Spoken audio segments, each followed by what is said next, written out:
Querido Padre, Señor, que estás en el cielo, gracias, Señor, te damos porque si hoy estamos acá, Señor, es porque reconocemos que te necesitamos, Señor, que venimos a tu presencia, Señor, a alabarte, a glorificarte.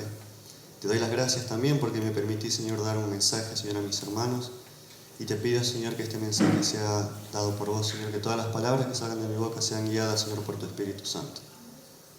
Te pedimos, Señor, esto y te lo agradecemos en el poderoso nombre de Jesús. Amén.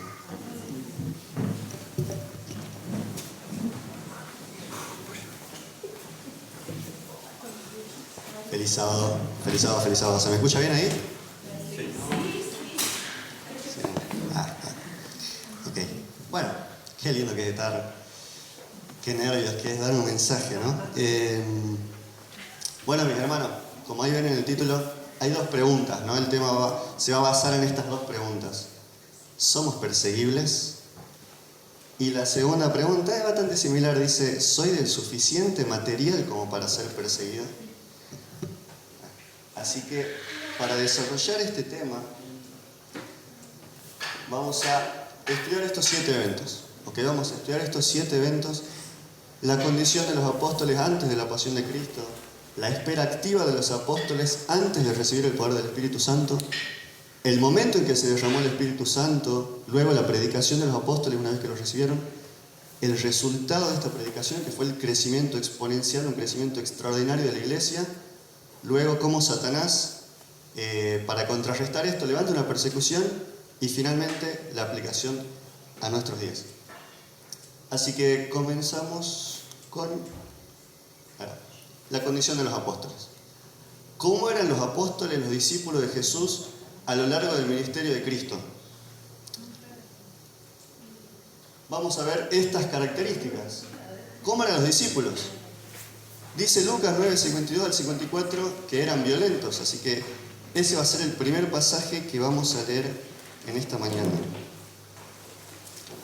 Lucas capítulo 9, versículos 52 al 54. Una anécdota súper conocida de estos dos hermanos, ¿no? De Santiago y Juan. Dice el versículo 52. Y envió mensajeros delante de sí que fueron a una aldea samaritana a procurar posada. Pero no lo recibieron porque tenía aspecto de ir a Jerusalén, aquí hablando de Jesús, ¿no?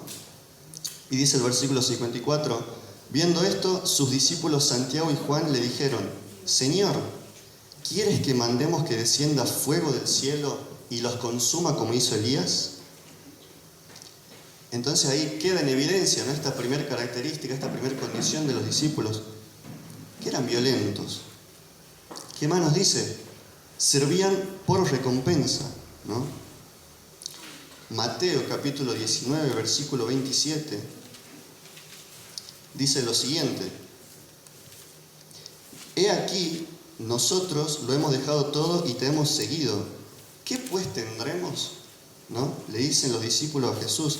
Esto después de que el joven rico viene a Jesús, ¿no? Y se va triste porque no quería dejar las cosas de este mundo. Y Jesús pronuncia estas palabras, dice, difícilmente entran los ricos al reino de los cielos. Y entonces Pedro dice esto, ¿no? Nosotros hemos dejado todo y te hemos seguido. ¿Qué pues tendremos? Entonces ahí está otra condición de los discípulos. ¿Qué más? Ellos estaban preocupados por su dignidad, por su reputación. En Juan el capítulo 13, versículos 6 y 8, vemos cómo Simón Pedro se niega a que Jesús lave sus pies, ¿no? Dicen los versículos 6 y 8, entonces vino a Simón Pedro y Pedro le dijo, Señor, ¿tú me lavas los pies? Y el versículo 8 le dijo Pedro a Jesús, no me lavarás los pies jamás, ¿no? Como diciendo, ¿cómo vos que sos el maestro me vas a lavar los pies a mí?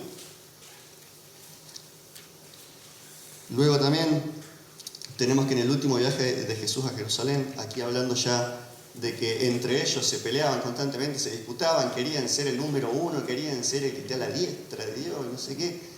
Vemos ahí, entonces en Marcos 9, 33 y 34, dice, en este último viaje de Jesús a Jerusalén, venían los discípulos y venían ahí disputando, ¿no? Discutiendo uno con los otros, dicen los versículos, y llegó a Capernaum Y cuando estuvo en casa les preguntó: ¿qué disputabais entre vosotros en el camino?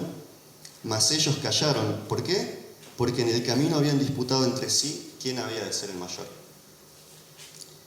Y después tenemos el otro pasaje, Mateo 20, que, bueno, bastante conocido esto de cómo, de qué es lo que le pide, ¿no?, la mamá de Santiago y Juan, qué es lo que les pide a Jesús. Que incluso Elena de White dice que fueron ellos, sus hijos, lo que le pidieron a su mamá que hable con Jesús, ¿no? Dice Mateo 20, versículos 20, 21 y 24. Entonces se le acercó la madre de los hijos de Zebedeo con sus hijos, postrándose ante él y pidiéndole algo. Él le dijo: ¿qué quieres?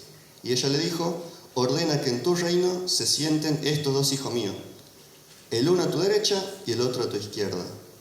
Cuando los 10 oyeron esto, se enojaron contra los dos hermanos. Y por último, eran unos cobardes, ¿no? Vamos a ver en Marcos capítulo 14, versículo 50, el momento en el que viene la guardia del templo ahí a Getsemaní para arrestarlo a Jesús. ¿Qué es lo que hacen los discípulos? ¿Cuál es la respuesta de sus discípulos? Dice Marcos 14, 50.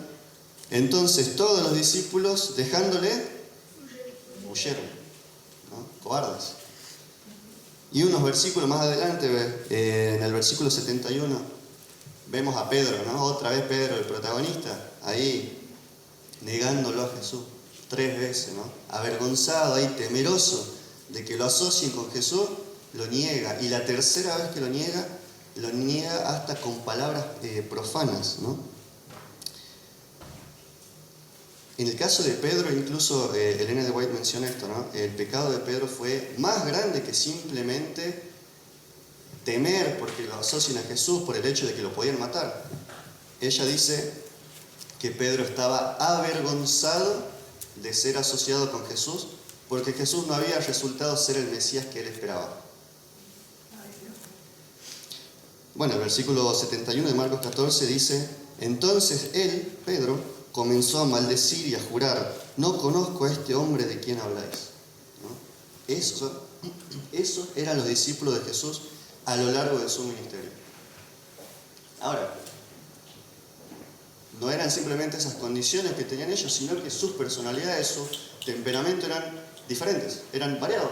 Tenemos el caso de Simón el Celote, ¿no? Miembro de una secta violenta, puse ahí, miembro de los celotes, que eran un grupo, ¿no?, que querían derrocar a los romanos a pura violencia.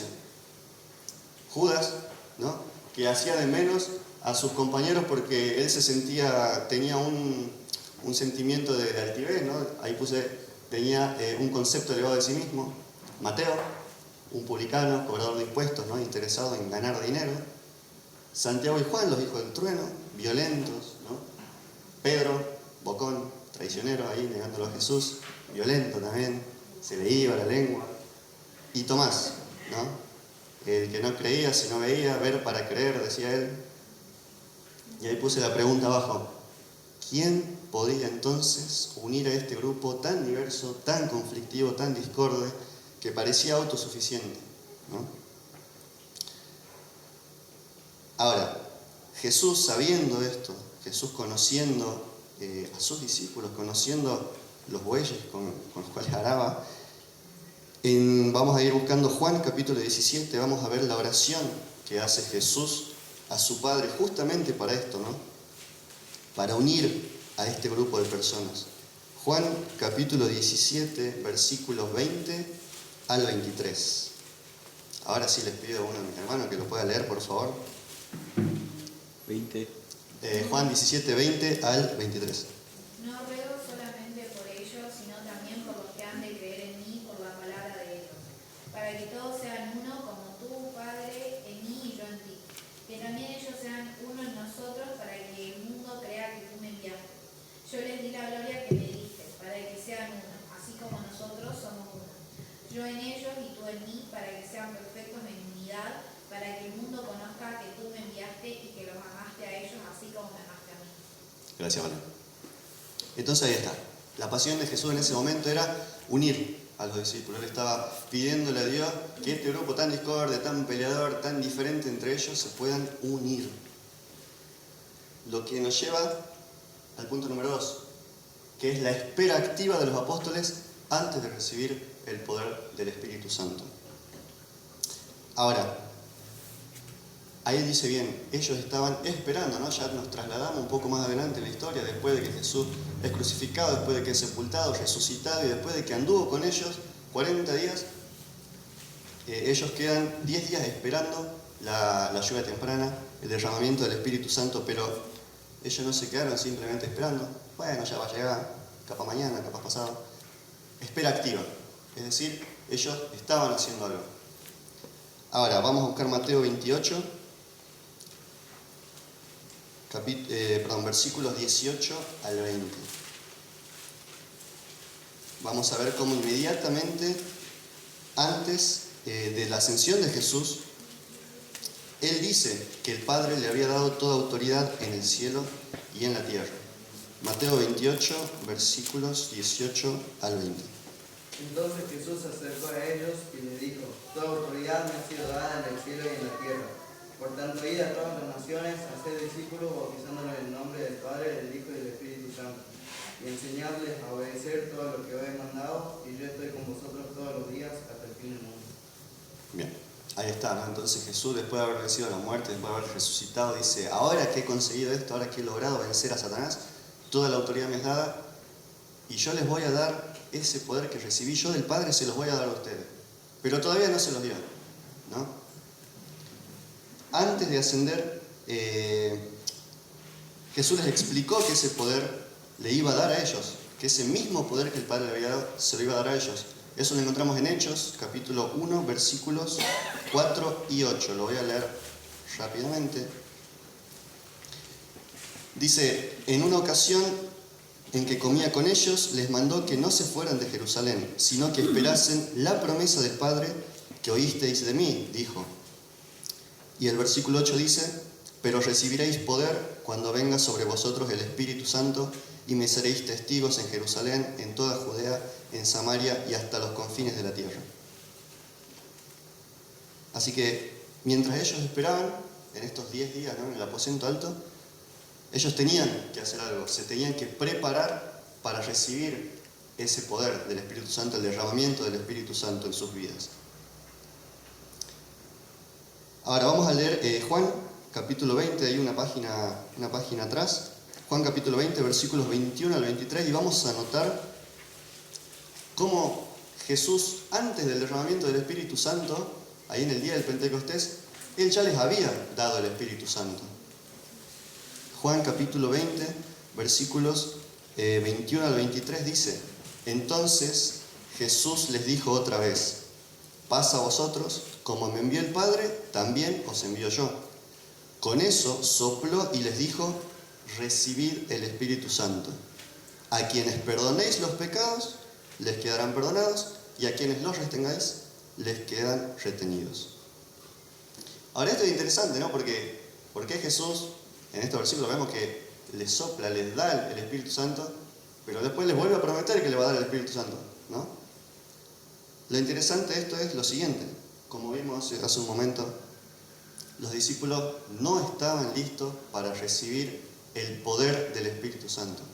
Ellos estaban llenos de todas esas características que hemos visto, que eran todas negativas, ¿no? Estaban llenas del yo, estaban llenos de ellos.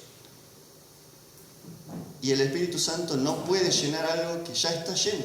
Entonces, ¿cuál era el propósito de que primero Dios les dé el Espíritu Santo, de que Jesús les dé el Espíritu Santo, para luego derramar sobre ellos el poder del Espíritu Santo nuevamente? Era de que el Espíritu Santo vacíe ese yo de ellos y comiencen a llenarse del Espíritu Santo. Vamos a ver en Hechos, capítulo 1, versículo 14, y ahí ya nos quedamos en Hechos. Vamos a ver cómo se empiezan a ver ciertos cambios en los discípulos a lo largo de estos 10 días, ¿no? de espera activa. Hechos capítulo 1, versículo 14, y acá ya vemos el primer gran cambio. Dice: todos estos, versículo 14, todos estos perseveraban unánimes en oración y ruego con las mujeres, con María, la madre de Jesús, y con sus hermanos. Ya vemos el primer cambio. oraban unánimes, ya se estaban uniendo. El Espíritu Santo ya estaba empezando a obrar en sus vidas, pero ellos se estaban preparando y no solo oraban y rogaban, sino que también estudiaban las profecías. Bueno, ahí cité, más que nada, vemos en Hechos, cuando Pedro se levanta para la elección del nuevo apóstol que iba a reemplazar a Judas, ¿no? Él cita los versículos de los Salmos 69, 27 y el Salmo 109, 7 y 8, que mencionaban justamente eso, ¿no? Profetizaban que Judas iba a apostatar y que necesitaban un sucesor.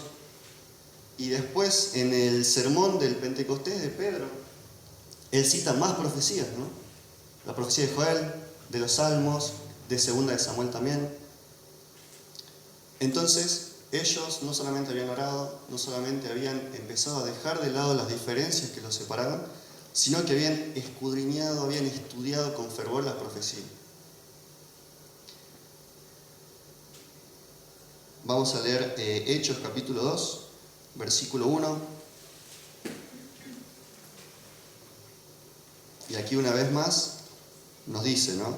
Cuando llegó el día del Pentecostés, estaban todos juntos en el mismo lugar. Es decir, se contestó la oración de Jesús cuando le oró al Padre para que uniera ese grupo tan discorde, tan diferente, tan conflictivo. ¿Se contestó o no se contestó esa oración? Vamos a seguir leyendo. En el mismo capítulo 2, versículo 42, dice que ellos perseveraban firmes en la doctrina de los apóstoles, en la comunión unos con otros, en el partimiento del pan y en la oración. Es decir, ya había una comunión entre ellos, y los versículos 46 y 47 dice que seguían reuniéndose cada día en el templo y en las casas partían el pan y comían juntos con alegría y sencillez de corazón, alabando a Dios y disfrutando la simpatía de todo el pueblo. Y el Señor agregaba cada día a la iglesia a los que habían de ser salvos. Qué maravilloso. Ahí ya vemos un cambio enorme en la vida de estos 12. Pero ¿de dónde nace el cambio? De la preparación que ellos habían empezado a tener en esta espera activa. Ahora, eso nos lleva al punto número 3, que es el momento en que se derramó el Espíritu Santo. ¿Bien? Eso lo encontramos en Hechos, capítulo 2, versículos 1 al 4. A ver, un hermano que lo quiera leer, por favor. Cuando llegó el día de Pentecostés, estaban todos unánimes juntos, y de repente vino del cielo un estruendo como de un viento recio que soplaba, el cual llenó toda la casa donde estaban sentados, y se les aparecieron lenguas repartidas como de fuego, asentándose sobre cada uno de ellos. Y fueron todos llenos del Espíritu Santo, y comenzaron a hablar en otras lenguas, según el Espíritu les daba que hablar. Bien, gracias. Entonces, ahora sí, una vez que ellos ya se habían preparado, una vez que ellos habían vaciado el yo y se habían llenado del Espíritu Santo, recién ahora reciben el poder y con ese poder comienzan a predicar, lo que nos lleva al punto número 4, que es la predicación de los apóstoles una vez que reciben el poder del Espíritu Santo. Y acá vamos a ver algo interesante. Bueno, nos vamos al capítulo 4 de Hechos, y el contexto es este, ¿no? El Sanedrín llama a los apóstoles y les prohíbe que prediquen en el nombre de Jesús. Pero acá vemos algo interesante, y que ahora ellos ya no muestran cobardía. El versículo 13 del capítulo 4 dice lo siguiente: entonces, viendo la valentía de Pedro y de Juan, y sabiendo que eran hombres sin letras y del vulgo, se maravillaron y reconocieron que esos hombres habían estado con Jesús. Y acá hay otro contraste muy lindo, y es, acá hablan nuevamente de Pedro, ¿no? Ese Pedro que antes negó a Jesús, ahora incluso se hace evidente ante el Sanedrín que ellos habían estado con Jesús. Ya ni siquiera él tenía que decir, sí, yo estuve con Jesús, yo anduve con Jesús. Ellos reconocieron que esos hombres habían estado con Jesús por el simple hecho de escucharlos hablar del mensaje que ellos tenían. Ellos ya no pensaban en ellos, su mensaje no era del yo, su mente ya no pensaba en el yo, pensaba exclusivamente en Cristo. Su mente ya estaba centrada en Cristo, en el mensaje que ellos tenían que proclamar. Versículo más adelante, versículos 19 y 20 del mismo capítulo, capítulo 4, dice: entonces Pedro y Juan respondieron: juzgad si es justo ante Dios obedecer antes a vosotros que a Dios, porque no podemos dejar de decir lo que hemos visto y oído, ¿no?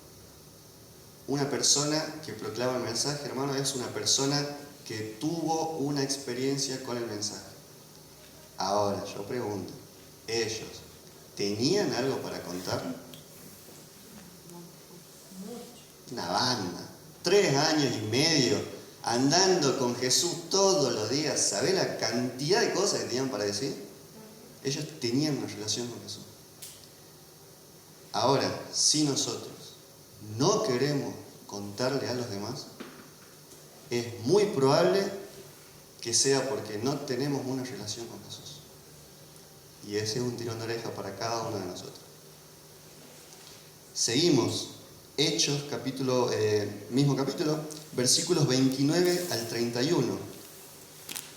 Ahora ellos van a dar un informe a un grupo que estaba ahí reunido, y dice el versículo 29 al 31: ahora, Señor, mira sus amenazas y concede a tus siervos que con toda confianza hablen tu palabra.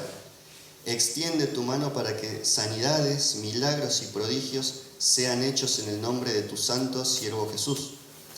Después de haber orado, el lugar en que estaban congregados tembló y todos fueron llenos del Espíritu Santo y hablaban con valentía la palabra de Dios. Ahí está el resultado de predicar con poder, con el poder del Espíritu Santo, el resultado de haberse ellos preparado y como consecuencia haber recibido el derramamiento del Espíritu Santo. Seguimos, punto número 5. Los resultados de la predicación. Miles, millares, llega a decir la Biblia, de conversiones. Yo voy a leer rápidamente para no hacerlo tan largo algunos versículos. Ahí les pongo nuevamente las citas. Hechos capítulo 1, versículo 15, dice que la iglesia comenzó con unos 120 en el aposento alto, cuando Pedro se levanta, ¿no?, para nombrar al sucesor de Judas. El capítulo 2, versículos 41 y 42 dice: así que los que recibieron su palabra fueron bautizados y se añadieron aquel día como 3.000 personas. Y perseveraban en la doctrina de los apóstoles, en la comunión unos con otros, en el partimiento del pan y en las oraciones. El capítulo 4, versículo 4 dice: pero muchos de los que habían oído la palabra creyeron, y el número de los varones eran como de 5.000. Y acá ya no empieza a hablar más de número, ya los números se nos hacen muy grandes y habla de multitudes. Capítulo 4, versículo 32 dice: y la multitud de los que habían creído era de un corazón y un alma, y ninguno decía ser suyo propio nada de lo que poseía, sino que tenían todas las cosas en común. Capítulo 5, versículo 14 dice: y los que creían en el Señor aumentaban más, gran número así de hombres como de mujeres. Capítulo 6, versículo 7 dice: y crecía la palabra del Señor y el número de los discípulos se multiplicaba grandemente. Incluso también muchos de los sacerdotes obedecían a la fe. Y el capítulo 9, versículo 31, acá ya incluso habla de multiplicación de iglesias.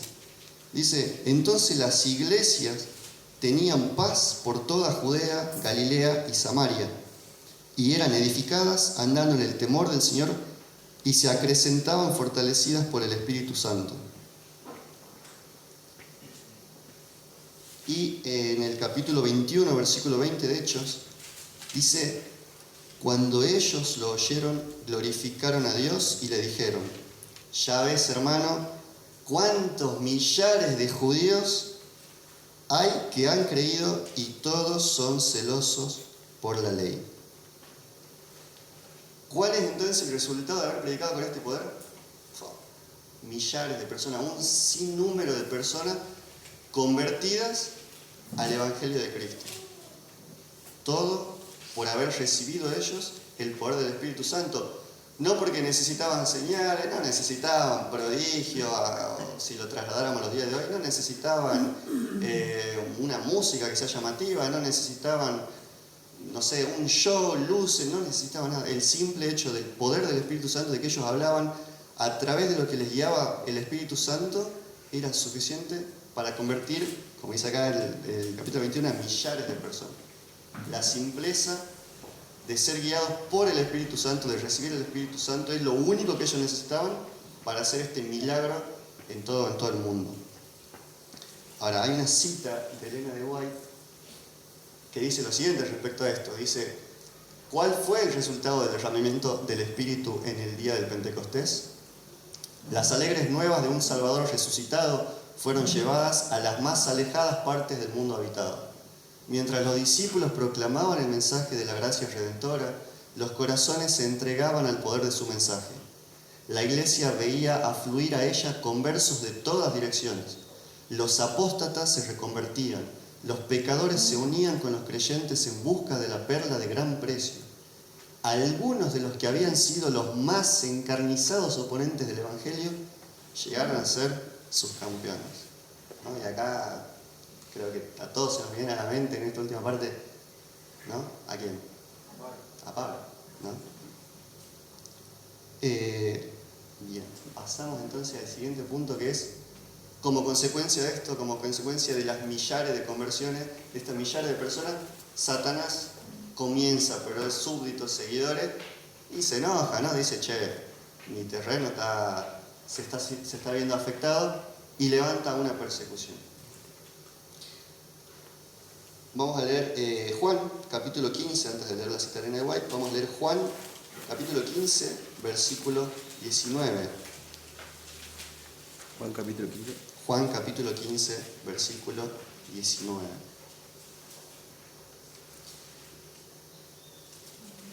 Acá Jesús les está hablando a sus discípulos, dice, si fuerais del mundo, el mundo amaría lo suyo. Pero como no sois del mundo, sino que más bien yo os elegí del mundo, por eso el mundo os aborrece. Y acá Elena de White tiene un par de citas bastante fuertes. Esta está en el discurso Maestro de Jesucristo, página 28, dice, su diferencia del mundo provocó una hostilidad amarguísima, porque no daba licencia a la manifestación de las malas pasiones de nuestra naturaleza, excitó la más fiera oposición y enemistad. Así será con todos los que vivan piadosamente en Cristo Jesús. Entre la justicia y el pecado, el amor y el odio, la verdad y el engaño, hay una lucha imposible de suprimir. Cuando se presentan el amor de Cristo y la belleza de su santidad, se le restan súbditos al reino de Satanás, y esto incita al príncipe del mal a resistir. La persecución y el oprobio esperan a quienes están dominados por el Espíritu de Cristo. El carácter de la persecución cambia con el transcurso del tiempo, pero el principio o espíritu fundamental es el mismo que dio muerte a los elegidos de Dios desde los días de Abel. Hay una más que dice, no hay duda de que los cristianos primitivos fueron un pueblo peculiar. Su conducta intachable y su fe inquebrantable constituían un reproche continuo que turbaba la paz del pecador. Aunque pocos en número, escasos de bienes, sin posición ni títulos honoríficos, aterrorizaban a los obradores de maldad donde quiera que fueran conocidos su carácter y sus doctrinas. Por eso los odiaban los impíos, como Abel fue aborrecido por el impío Caín. Por el mismo motivo que tuvo Caín para matar a Abel, los que procuraban librarse de la influencia refrenadora del Espíritu Santo daban muerte a los hijos de Dios. Por ese mismo motivo, los judíos habían rechazado y crucificado al Salvador. Es a saber, porque la pureza y la santidad del carácter de éste constituían una represión constante para su egoísmo y corrupción. Desde el tiempo de Cristo hasta hoy, sus verdaderos discípulos han despertado el odio y la oposición de los que siguen con deleite los senderos del mal. Y hermana, esto indudablemente se va a repetir, está profetizado, lo sabemos, se va a repetir cuando se vuelva a derramar el Espíritu Santo en la lluvia tardía, cuando se derrame sobre nosotros. Lo que nos lleva al punto número 7, el último punto, que es ¿por qué la iglesia hoy no puede ser persecución? ¿Qué está pasando? ¿Qué está pasando en lo que no está pasando en la iglesia primitiva? ¿Qué falta? ¿Qué necesitamos para que padezcamos persecución? ¿Que salga la ley dominical? Activarla. ¿Saben por qué no padecemos persecución? Simple y llanamente, porque no estamos preparados. Satanás no persigue a los que considera más amigos que enemigos. Si Satanás persiguió a los apóstoles, persiguió a los cristianos, es porque Satanás los veía como una amenaza. Vamos a leer un par de versículos más. Segunda de Timoteo, capítulo 3, versículos 12. Segunda de Timoteo 3, 12.